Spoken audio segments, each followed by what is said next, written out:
Former U.S. President Donald Trump surrendered at a jail in Georgia in his fourth arrest, this time booked on election charges. He's now released after taking a historic first-ever mugshot for former U.S. President. Eun-jin reports.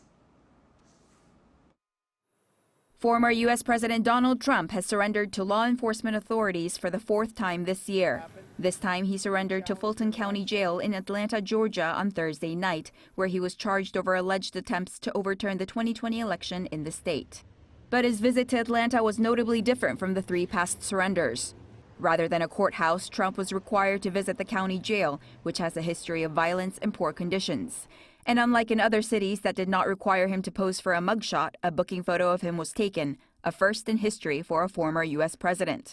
The booking process was brisk, merely 20 minutes, and Trump was released on a $200,000 US bond, which had him quickly heading back to the airport for his return flight home to New Jersey.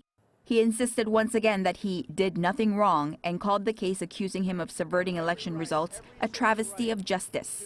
In all, the former president was in Atlanta for roughly an hour and a half. In Fulton County, unlike in other jurisdictions, arraignments generally happen after a defendant surrenders at the jail and completes the booking process, not on the same day.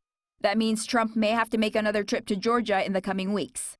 And unlike his previous arrests, his indictment in Atlanta was with 18 others, including his ex-chief of staff Mark Meadows and former New York Mayor Rudy Giuliani.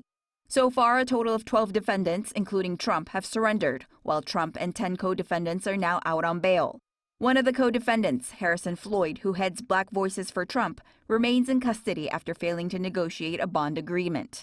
The remaining 7 co-defendants have until noon Eastern Time on Friday to turn themselves in. Eun-jin, Arirang News.